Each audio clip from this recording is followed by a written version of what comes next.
Quota ఫ్యాబ్రిక్లోనే ఒక అద్భుతమైన 3 piece set అండి. ఇందులో అయితే మనకి 2 కలర్స్ వచ్చిన ప్రజెంట్ ట్రెండ్ అయితే బాగా నడుస్తుంది కోటా ఫ్యాబ్రిక్. ఈవెన్ శారీస్లో కానీ మెటీరియల్స్లో కానీ అన్నింటిలో కోటా ఫ్యాబ్రిక్ బాగా వదులుతున్నారండి. అలాంటిది ఇప్పుడు ప్రజెంట్ మనకి 3 పీస్ సెట్లో కూడా బాగా వచ్చేసిందండి. కాస్ట్ కూడా చాలా రీజనబుల్. మీకు అఫీషియల్గా ఉంటుంది, లుక్కీగా ఉంటుందండి. మీకు ఆఫీస్ వేర్ కానీ ఇంటర్వ్యూస్ కానీ అన్నిటికీ చాలా బాగుంటుంది. ప్రజెంటేషన్స్ కానీ మీటింగ్స్ కానీ ట్రావెలింగ్ కానీ అన్నిటికీ చాలా బాగుంటుందండి. కాస్ట్ కూడా చాలా రీజనబుల్. జస్ట్ 999 పడుతుంది. అది కూడా ఫ్రీ షిప్పింగ్ అయితే వచ్చేస్తుందండి.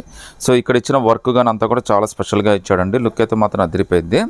జస్ట్ 999, అది కూడా ఫ్రీ షిప్పింగ్ అండి. మనకి లోపల లైనింగ్ కూడా వచ్చేస్తుందండి. So with lining Kota fabric అండి, 3 పీస్ సెట్. అది కూడా ఫ్రీ షిప్పింగ్తో అయితే వచ్చేస్తుందండి. చున్నీ కూడా చూడొచ్చండి. చున్నీ కూడా చాలా బ్యూటిఫుల్ చున్నీ అండి. మొత్తం అన్నీ కూడా మనకి బోర్డ్స్ తోటి చాలా బ్యూటిఫుల్గా వచ్చింది. మీకు జస్ట్ 999, అది కూడా ఫ్రీ షిప్పింగ్తో అయితే వచ్చేస్తుందండి. చాలా బ్యూటిఫుల్ డ్రెస్ అండి. ఇందులో అయితే టోటల్గా మనకి 2 కలర్స్ వచ్చినాయండి. సో ఈ 2 కలర్స్లో మీరు ఏదైనా సెలెక్ట్ చేసుకోవచ్చు. జస్ట్ 999, అది కూడా ఫ్రీ షిప్పింగ్తో అయితే వచ్చేస్తుందండి. సైజెస్ అయితే మనకి M2 XXL దాకా అన్ని సైజెస్ వచ్చినాయండి. మీకు ఏది నచ్చినా కానీ స్క్రీన్ షాట్ తీసి వాట్సాప్ పెట్టండి.